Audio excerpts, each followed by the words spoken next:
네, 공인중개사 법령 및 중개실무 과목 핵심 요약 강의 시작하도록 하겠습니다. 먼저 첫 시간은 공인중개사 법령의 총칙 부분에 해당하는 부분인데요.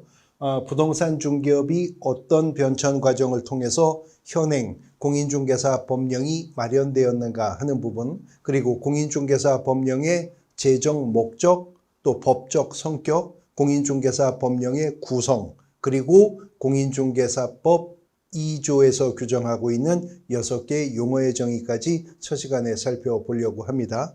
먼저 공인중개사법이라고 하는 현행 법령이 마련될 때까지의 그 유래에 관한 부분인데, 이 부분은 직접적으로 문제가 출제가 되는 부분은 아니고 현행 법령의 내용을 이해하는 기초가 다져져야 될 필요가 있어서 간략하게 정리를 해놓고 넘어가겠습니다. 우리나라에서 학자들이 부동산 중개업의 효시, 기원으로 보는 것은 고려시대의 객주 또는 거간이라고 불리우는 상인들이라고 하는 것이죠. 그런데 이러한 객주나 거간이라고 하는 상인 중에서 이 거간이라는 말이 있을 거에 사이간자 쓴다고 했습니다. 거래 당사자 사이에 서서 그들이 거래를 성사할 수 있도록 흥정을 붙이고 그 흥정으로 거래가 성사되었을 때 당사자들에게 일정한 구전 수입을 받는 분들을 그 당시 거간이라고 불렀었다는 거죠.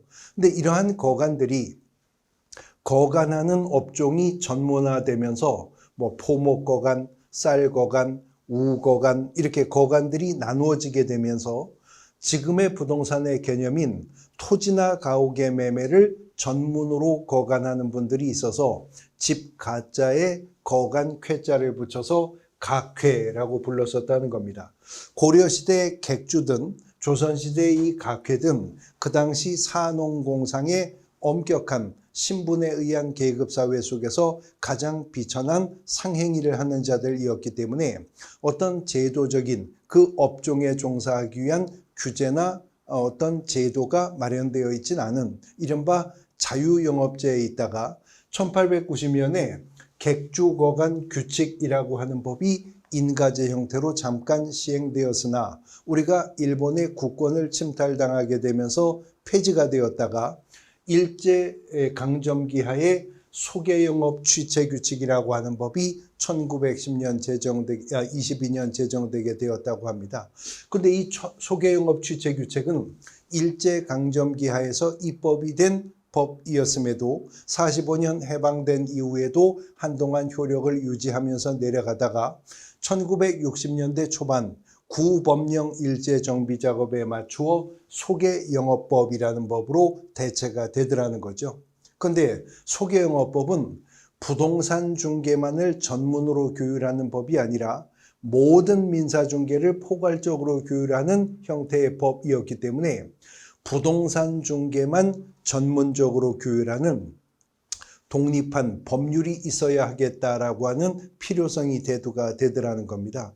그래서 1983년에 오직 부동산 중개만 전문으로 규율하는 법인 부동산 중개업법이라고 하는 법이 의원입법의 형태로 입법이 되게 되었는데, 이 부동산 중개업법이 개정 과정에서 공인중개사의 업무 및 부동산 거래 신고에 관한 법으로 법의 명칭이 개정되었다가 부동산 거래 신고 제도가 독립한 법률로 분리 독립해 나가게 되면서 지금의 공인중개사법이라고 하는 법이 시행되고 있다라고 하는 겁니다. 간략하게 공인중개사법이 어떤 변천 과정을 통해서 나오게 된 법인가 하는 부분을 살펴보셨습니다. 이제 교재 요약집 11페이지에 보시면 공인중개사법 1조 조문이 나오죠. 개별법들은 무조건 1조는 목적입니다. 그리고 1조 그 목적 규정은 그 법령 전체의 내용을 파악할 수 있는 근거 규정으로서의 역할을 할 뿐만 아니라 항상 1조 목적 규정은 그 해당 법령을 해석할 때 해석의 기준이 된다는 점에서 명목상 중요한데, 우리 과목에서는 출제요원이 간혹 공인중개사법의 제정 목적을 수험생이 숙지하고 있는가 하는 것을 문제로 묻고 있기 때문에 우리는 공인중개사법 1조는 아예 암기를 해 두어야 됩니다. 법문에 충실하게 하나하나 표현 유의해서 한 문장으로 암기를 해 두어야 되는데요. 보시면 공인중개사법 1조가 이 법은 공인중개사의 업무 등에 관한 사항을 정하여 그 전문성을 제고하고 부동산 중개업을 건전하게 육성하여 국민 경제에 이바지함을 목적으로 한다라고 규정하고 있습니다. 한 문장이죠. 그런데 한 문장을 분설해 보면, 끊어보면 이 법은 공인중개사의 업무 등에 관한 사항을 정한다는 말이 있습니다. 그 전문성을 제고하겠다는 말이 있죠. 부동산 중개업을 건전하게 육성한다는 말, 국민 경제에 이바지함을 목적으로 한다는 말까지 있습니다. 그러니까 출제위원이 문제를 출제할 때 이것을 한 문장을 이렇게 4개의 지문으로 분설을 하는 거죠. 그래서 1번, 2번, 3번, 4번 지문화한 상태에서 여기에 이 법 제정 목적일 것 같은 문장을 슬쩍 집어넣는 거죠. 뭐 부동산 투기를 예방함이라든가 거래 질서를 확립함이라든가 개업공인중개사를 적절히 규율함, 이런 마치 이 법 제정 목적일 것만 같은 지문을 섞어서 다음 중 공인중개사법 제정 목적이 아닌 것은, 이런 형태로 문제가 출제되기 때문에 우리가 일반 상식선으로 접근해서는 지문 속에서 정답을 분별해내기가 어려운 것입니다. 그럴 만한, 그럴싸한 표현들이 지문으로 들어가기 때문에 해결 방법은 공인중개사법 1조 조문은 아예 우리가 암기한 상태로 고사장 가야 될 것이다 라고 하는 걸 알 수 있는 부분이죠. 자, 공인중개사법 제정의 목적에 대해서 보셨고요. 그러면 이러한 공인중개사 법령은 어떻게 구성되어 있는가? 공인중개사 법령의 구성에 관한 부분인데 어떤 특정한 법령이 어떤 구성을 가지고 있는가라고 하는 것을 이해하기 위해서는 먼저 선언적으로 법의 단계라고 하는 개념에 대한 이해가 필요했었던 겁니다. 법이라고 하는 것은 다 똑같은 중량과 가치를 가지고 있는 것이 아니라 법에는 단계가 있다, 등급이 있다는 거죠. 이러한 이른바 법 단계론에 근거해서 법의 등급을 잡았을 때 최상위의 법으로서 헌법이라고 하는 법이 있다고 했었습니다. 기본권과 통치 구조를 그 내용으로 하고 있는 법 중의 법, 최상위의 법인 것이죠. 그리고 그 최상위의 법인 헌법이 입법권은 국회에 속한다라고 규정을 했습니다. 법을 제정할 권한을 헌법은 국회에게 부여하고 있다는 거죠. 그래서 우리가 삼권 분립의 원칙에 입각해서 국회를 입법부라고 부르는 것입니다. 그래서 헌법의 위임을 받아 국회가 제정하는 법의 형식을 일컬어서 법률이라고 부른다는 것이고요. 입법권은 국회가 헌법으로부터 부여받았지만 국회가 일정한 법률을 제정해서 공포하면 그 법률로부터 위임을 받거나 혹은 그 법률을 시행하기 위해서 필요한 구체적인 사항을 이제 대통령이 국무회의의 심의를 거쳐 입법을 하게 되는데 이것을 일컬어서 명령이라고 부릅니다. 대통령제 정부 형태하에서 명령이라고 하는 등급의 법은 대통령이 국무회의의 심의를 거쳐서 법률로부터 위임을 받거나 특정한 법률을 시행하기 위해서 필요한 사항을 정하는 법의 형식을 명령이라고 하고요. 이 명령의 등급을 가지고 있는 법들은 그 법의 명칭이 무슨 법, 시행령이라는 이름을 갖게 될 것이라는 것이죠. 그리고 이제 이 명령이라고 하는 등급 아래 법으로서 부령이라고 하는 등급의 법이 있는데요. 이 부령이라고 하는 등급의 법은 표현 그대로 행정각부의 장관이요. 행정각부의 장관이 법률이나 명령으로부터 위임을 받거나 특정한 법률이나 명령을 시행하기 위해서 필요한 보다 세부적이고 구체적인 사안들을 법규로 정하게 되는데 이것을 부령이라고 하고 그 행정각부가 어디냐에 따라 국토교통부령도 있을 것이고 보건복지부령도 있을 것이고 국방부령도 있을 것입니다. 이것을 부령이라고 하고요. 천편일률적으로 부령의 등급을 가지고 있는 법들은 무슨 법? 시행규칙이라는 이름을 갖게 될 것입니다. 그리고 이제 그 밑에 단계로서 조례라고 하는 등급의 법이 있죠. 지방자치단체가 지방의회 의결을 거쳐 입법하는 법의 형식을 조례라고 해서 특별시, 광역시, 도, 특별자치도 등에서 입법을 하는 시도조례도 있고요. 시군구조례도 있죠. 서울특별시 조례가 있는데 강남구 조례, 강북구 조례가 있는 것과 마찬가지입니다. 그래서 법은 단계가 있어서 헌법, 법률, 명령, 부령, 조례의 등급을 가지고 있는데 1983년에 국회가 부동산 중개만을 전문으로 교율하는 독립한 법률이 있어야 되겠다. 그래서 의원 입법의 형태로 만들었던 법이 부동산 중개업법이었고요. 방금 전에 우리가 봤듯이 그 부동산 중개업법이 개정을 통해 현행 공인중개사법이라고 하는 법으로 시행되고 있으니까 공인중개사법은 법률의 등급을 가지고 있는 법인 거죠. 그리고 공인중개사법의 하위법으로서 명령의 등급으로 입법이 된 법이 공인중개사법 시행령입니다. 그러니까 공인중개사법 시행령은 누가 만든 거죠? 대통령이 국무회의의 심의를 거쳐 입법한 명령, 대통령령의 형태인 거죠. 그리고 그 아래 등급의 부령의 등급으로 입법이 된 법이 바로 공인중개사법 시행규칙인데 공인중개사의 업무를 규율하고 관장하는 주무부서가 국토교통부이기 때문에 공인중개사법 시행규칙은 국토교통부령의 형태로 입법이 되었어요. 그래서 공인중개사법령의 구성은 법률의 등급으로서의 공인중개사법과 명령의 등급으로서 대통령령의 형태 중에 하나인 공인중개사법 시행령과 부령의 등급으로서 구체적으로는 국토교통부령에 속하는 공인중개사법 시행규칙으로 공인중개사법령은 구성되어 있다라고 하는 것입니다. 그러면 이러한 공인중개사법령은 어떤 법적 성격을 가지고 있는가 하는 겁니다. 이어지는 요약집 12페이지에 간략하게 내용들이 정리가 되어 있는데 법을 구별하는 구별 기준 중에 법을 일반법과 특별법으로 구별하는 구별 기준이 있다는 것이죠.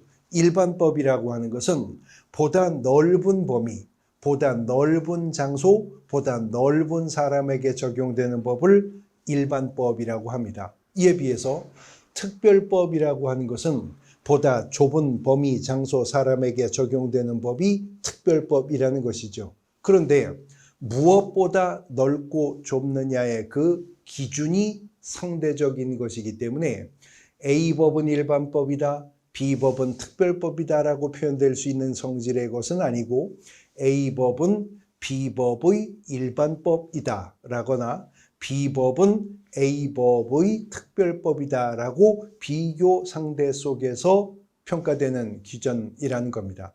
이렇게 절대적 구별 기준이 아닌 상대적 구별 기준에 불과함에도 법과 법의 관계 속에서 어느 법이 일반법이고 어느 법이 특별법인가를 우리가 구분하는 이유는 적용 가능한 법률이 여러 개가 있다면 그 중에 어느 법을 먼저 적용할 것이냐, 법 적용의 순서를 정함에 있어서는 일반법보다 특별법이 먼저 적용되어야 한다는, 즉 특별법은 일반법에 우선하여 적용된다라고 하는 특별법 우선 적용의 원칙이 있기 때문에 우리가 어떤 특정 법이 일반법이냐 특별법이냐를 구분하는데 상대적 구별 기준이 있는 것이기 때문에 어떤 기준을 놓고 말을 한다는 거죠. 그래서 공인중개사법은 부동산 중개업에 관해서는 일반법, 부동산 중개업에 관해서는 기본법입니다. 그러나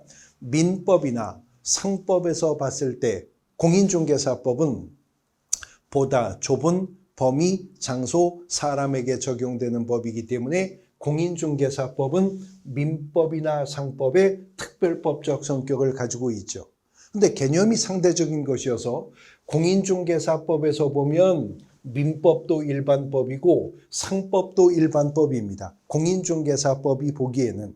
그러나 민상법 상호간에는 상법이 민법보다 좁은 범위 장소 사람에게 적용되는 내용을 담고 있죠. 그러니까 민법과 상법 상호간의 속에서는 상법이 특별법이 또 되는 것입니다. 그러니까 특별법 우선 적용의 원칙은 반복 적용되는 거니까 부동산 중개와 관련한 일반적인 법 적용의 순서는 공인중개사법이 먼저 적용되고 공인중개사법으로 적용할 수 없는 사항은 상법을 적용하고 상법에도 적용할 사항이 없을 때 이제 순차적으로 민법 적용의 순서로 나아가게 될 것이다 하는 겁니다. 요 부분도 얼마 전에 기출이 된 적이 있었습니다. 그 다음에 법을 구별하는 또 하나의 구별 기준 중에는 법을 공법과 사법으로 구별하는 기준이 있다는 것입니다. 이것을 공사법 구별론 혹은 공사법 이원론이라고 하는데 사회가 복잡해지면서 입법되는 법률도 복잡한 양상을 띄어서 어떤 특정한 법은 공법적 성격과 사법적 성격을 어느 한 법이 모두 내포하고 있는 법도 있더라는 거죠. 그래서 공법과 사법의 성격을 함께 가지고 있다. 공법과 사법의 중간적 위치에 있다. 그래서 이것을 중간법 혹은 다른 표현으로 사회법이라고 하는데 공인중개사 법령은 공법적 성격도 가지고 있고 사법적 성격도 함께 가지고 있기 때문에 공사법의 중간법, 다른 표현으로 사회법이라고 칭하게 된다는 거죠. 그러므로 공인중개사 법령을 해석함에 있어서는 어떤 부분은 공법적 법 해석 원리가 적용되는 부분도 있지만 또 어떤 부분은 사법적인 법 해석 원리가 적용될 수도 있다라고 하는 겁니다.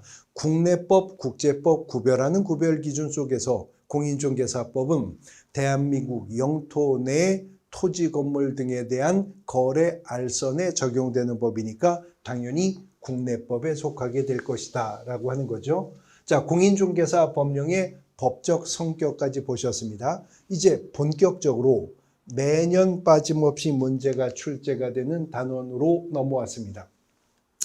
공인중개사법 2조가 말하고 있는 용어의 정의에 관한 부분인데 2조의 용어의 정의는 한 해도 출제가 빠져본 적이 없는 단원이죠. 그리고 공인중개사법 2조 용어의 정의는 앞으로 공인중개사 법령을 해석할 때 그 해석에서 매뉴얼이 되는 부분이기 때문에 유의해서 또 살펴보셔야 됩니다. 개별적인 용어들의 정의를 입법 해석된 내용 그대로 암기하는 것은 기본이고 이 용어의 정의를 보다 구체적이고 명확하게 하기 위해서 축적되어 있는 여러 가지 대법원 판례 내용들도 숙지해 두셔야 되는 것뿐만 아니라 6개의 용어가 상호 유기적인 연관관계를 가지고 있기 때문에 6개 용어 상호 간의 유기적 연관성의 관계도 숙지하고 계셔야 될 부분인 겁니다. 그리고 이제 바로 이어지는 3조의 중개대상물의 범위와도 하나의 큰 흐름으로 내용 연결을 하셔야 되는 부분입니다. 자, 이런 유기적인 연관관계 속에서 공인중개사법 2조가 정의한 6개의 용어의 정의 중에 가장 큰 타이틀은 공인중개사법 2조가 3호를 통해서 정의하고 있는 중개업이라고 하는 용어가 된다는 거죠. 물론 공인중개사법 2조 3호는 중개업이 무엇이냐에 대해서 한 문장을 통해 입법 해석을 했습니다. 그런데 이것을 분설해 보면 공인중개사법이 말하는 중개업이라고 하는 것은 다른 사람의 뭐가 있어야 된대요? 의뢰요. 다른 사람의 의뢰가 있어야 되고요. 그 다음에 두 번째 뭘 받죠? 일정한 보수입니다. 일정한 보수를 받고요. 받고 그리고 세 번째 무엇을? 예, 중개를 이라고 되어 있죠. 중개를 어떻게? 업으로 행하는 것. 이것이 공인중개사법 2조가 말하고 있는 3조가 2조 3호가 말하고 있는 중개업이라고 하는 겁니다. 그러니까 입법자는 어떤 특정한 행위가 공인중개사법이 말하는 중개업이었는가 아니었는가를 판단할 때는 그 행위 속에 이 네 가지 요건이 모두 충족되고 있는가를 통해서 그것이 중개업이었다 아니었다를 판별하겠다는 거죠.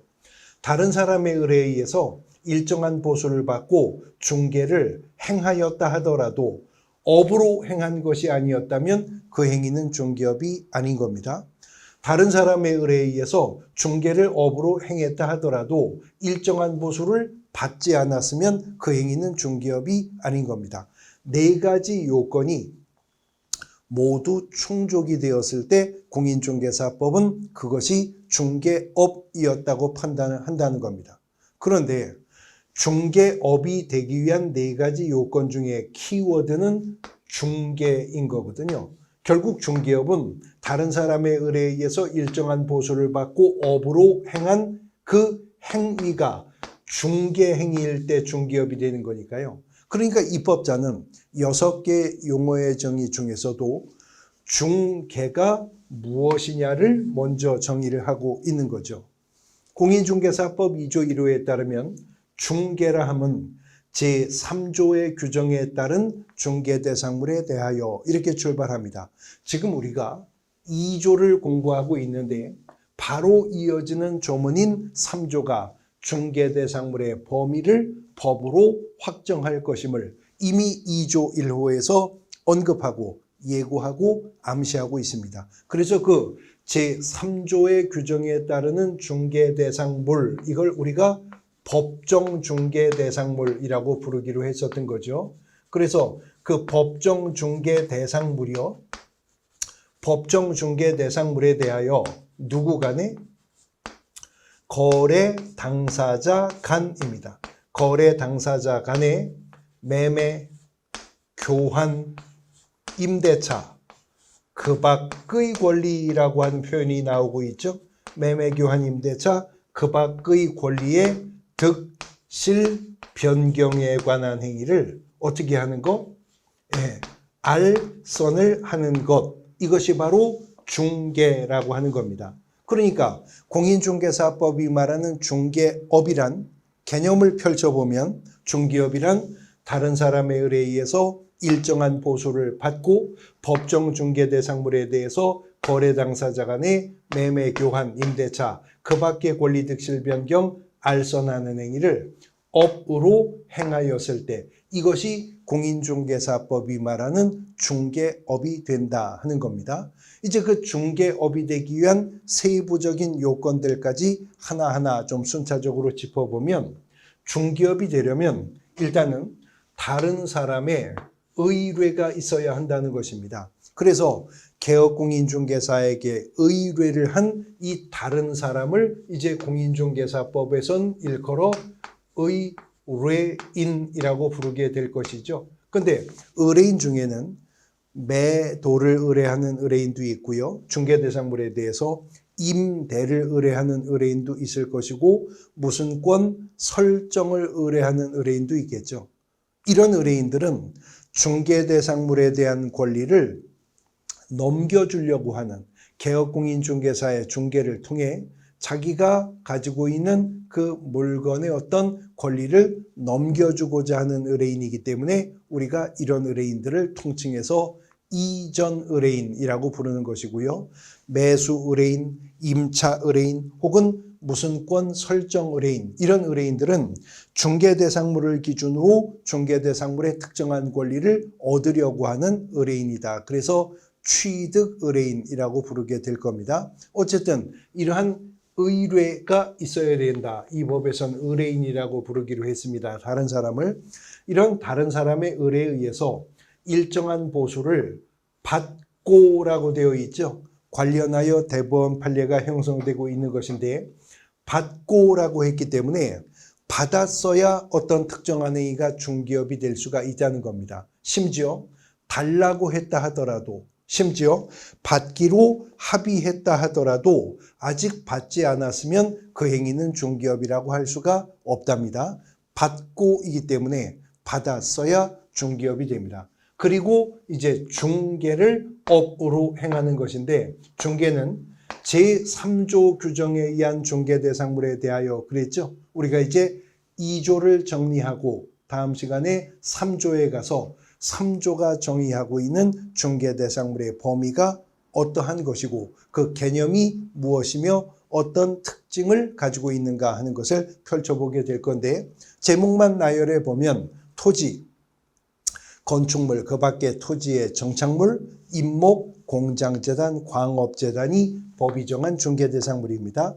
자, 이러한 법정 중개대상물에 대하여 거래 당사자 간자가 있죠. 요 사이 간자를 쓰고 있는 겁니다. 그래서 관련하여 또 대법원 판례가 형성된 것이 있는데, 입법상 표현에 거래 당사자 간이라고 했다고 해서 반드시 한 개업공인중개사가 매도인과 매수인, 임대인과 임차인, 무슨권 설정자와 무슨권자 모두로부터 의뢰를 받았어야 되는 것은 아니라는 거죠.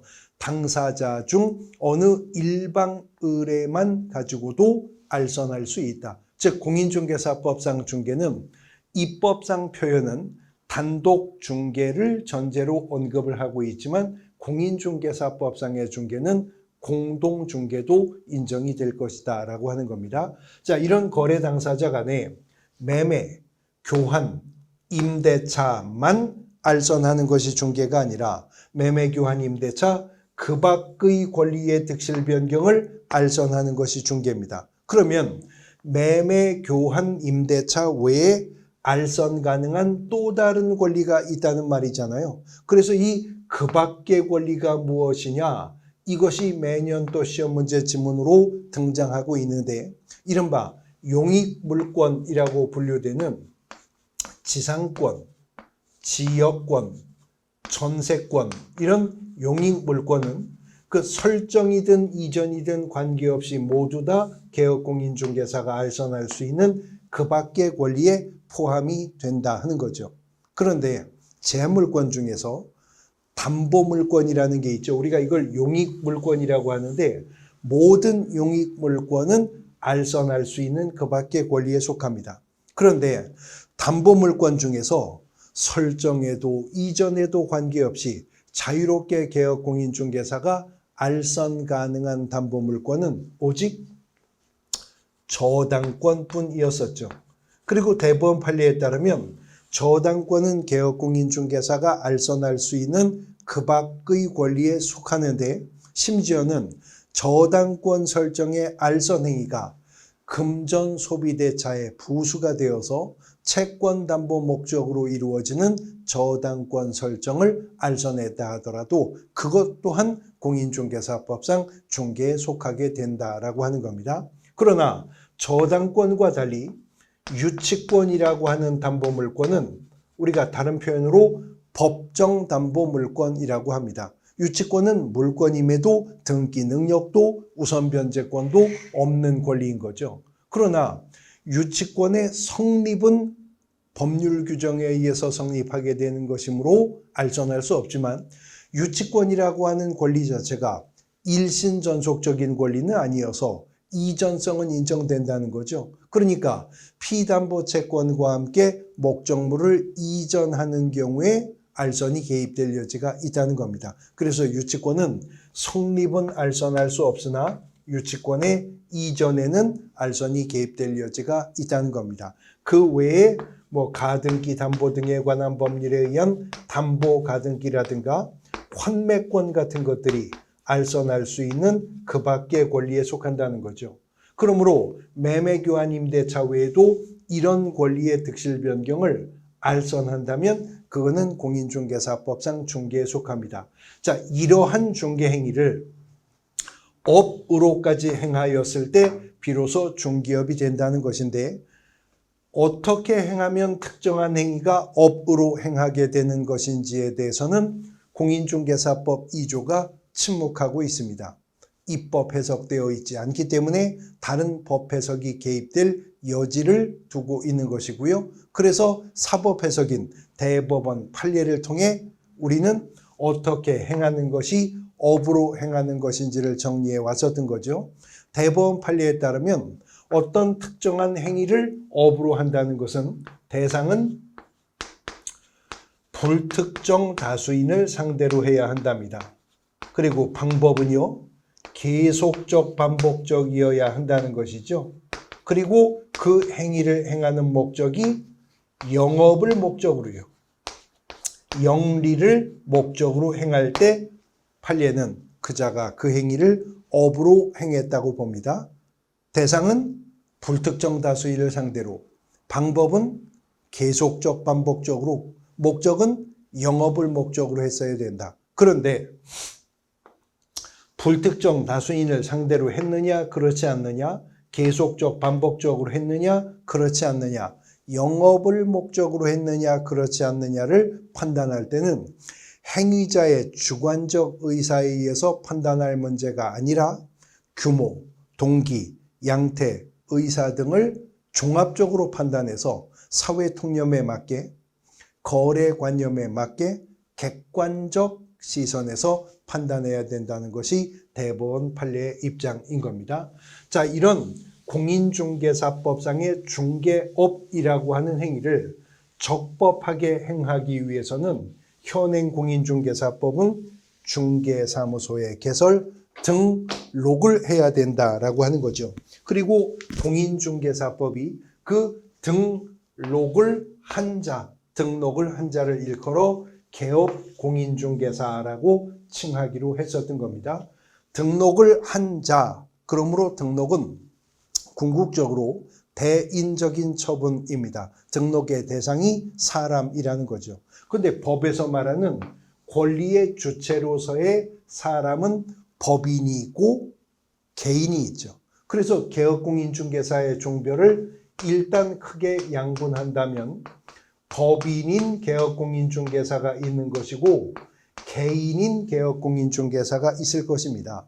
그런데 개인인 개업공인중개사 중에서는 공인중개사 자격을 취득하고 중개사무소 개설 등록을 한 공인중개사인 개업공인중개사도 있지만 공인중개사 자격이 없으나 사실은 등록을 행한 적도 없으나 이 법이 구기득권을 인정하여 현행법 부칙에서 등록한 것으로 의지한 자가 있다는 겁니다.